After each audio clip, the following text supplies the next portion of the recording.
Actually, syempre, gusto ko silang mas lalo pag makilala ng mga tao, lalo na may mga gusto kami mga foundation na tulungan pag medyo lumalaki na yung mga income na dumarating mga shows.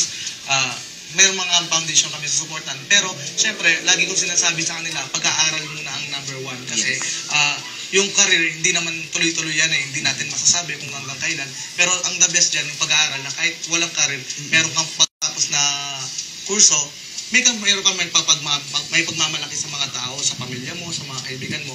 Pero, at kasama na rin din yung career, syempre, may pagmamalaki mo rin yung experience na hanggang sa pagtanda mo, meron kang may kukwento sa'yo nun. May kukwento ka sa mga anak mo at magiging apo mo. Sa lahat, kayo ay students, ano? Nag-aaral pa rin sila. Ganyan. Okay. How do you manage your, yung nagsuschool at saka nag-show kayo at may mga rehearsals, ganyan? Namamanage po namin kasi po pag po, for example po, may pasok po kami ng ganitong oras at may guesting po kami. Kung sino lang po yung available po, sila lang po yung makakapag-guesting po.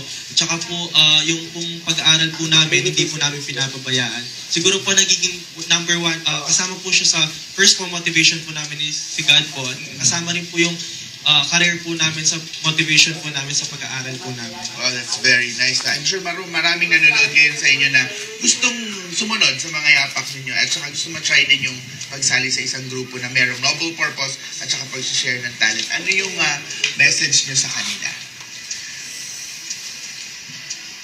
Yung pong message po namin sa kanila, kung pong meron po kayong pangarap, kung pong wag po kayong matakot po, siguro po mas maganda pong i-try nyo po. I-try po natin yung kung ano man pong meron po tayo. Ayan. Sino pa? May mga gusto kayong advice na mga gusto ko lang pong advice sa kanila. Sana po huwag niyo pong pigilin ng binigay na talent sa inyo ni God. Gamitin niyo lang po bilang inspiration sa mga ibang kabataan po. Yun lang po. Okay, thank you very much.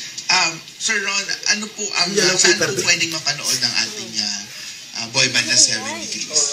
Sa ngayon po, wala po kami mga permanent show. So, mga freelance group lang po kami.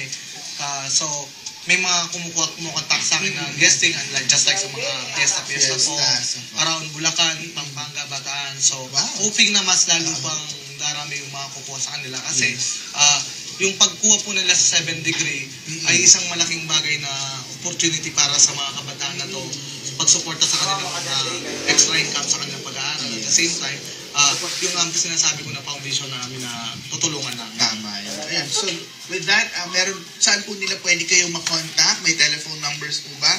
Or Facebook page na pwede nila kayo makita? Facebook page po ng The 7 Degree.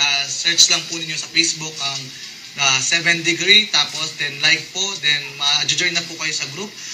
You may contact me para sa mga guesting po at 0915-1410067 or 0948-5532298.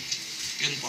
Ayan, maraming salamat Sir Ron Daddy Macali of Alubao, Pampanga. Siya po ang handler ng boy band, upcoming boy band na 7 Degrees. Sir, anytime po na gusto niyo bumalik dito at mag-promote ng shows or anything that you want to show us again kung may bago pong discovery, feel free to go back here. Thank you, Congratulations. Thank you. Samantala, syempre, alam ko nabitin kayo sa kanilang performance.